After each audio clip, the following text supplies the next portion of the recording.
ഇത് യാഥാർത്ഥ്യമാക്കുന്നതിന് പിന്നിൽ ആന്റോ അഗസ്റ്റിനോടൊപ്പം തന്നെ നിലയുറപ്പിച്ചയാളാണ് ഗോകുലം ഗ്രൂപ്പ് ചെയർമാൻ ഗോകുലം ഗോപാലൻ. നമുക്കൊപ്പം ഗോപാലേട്ടൻ കൂടി ചേരുന്നുണ്ട്. Good morning ഗോപാലേട്ട.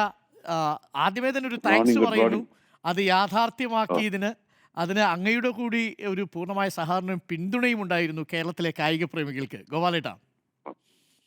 അതായത് ഫുട്ബോൾ എന്ന ഫുട്ബോൾ പ്രേമികൾക്ക് ഏറ്റവും വലിയ സന്തോഷമുള്ള ഒരു കാര്യമാണ് ഇപ്പോൾ സംഭവിച്ചത്. കാരണം അത് നടക്കുകയില്ല എന്ന് പറഞ്ഞപ്പോൾ, കാരണം മനസ്സിലെല്ലാവർക്കും മെസ്സി വരുന്നു എന്നുള്ളൊരു ആഗ്രഹം ഉണ്ടായിരുന്നു, സന്തോഷം ഉണ്ടായിരുന്നു.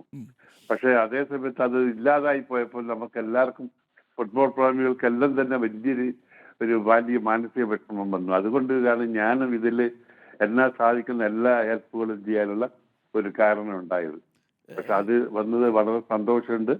പ്രത്യേകിച്ച് റിപ്പോർട്ടർ TV ഇക്കാര്യത്തിൽ വളരെ നല്ല രീതിയിൽ ആക്റ്റീവായിട്ട് പണിയെടുത്തിട്ടുണ്ട്. പക്ഷെ എന്നാലും അവസാനം ഇത് വിജയിക്കാൻ എന്നാൽ സാധിക്കുന്ന മാക്സിമം ഞാൻ ചെയ്തതിന്റെ പേരിൽ എനിക്ക് വലിയ സന്തോഷമുണ്ട്.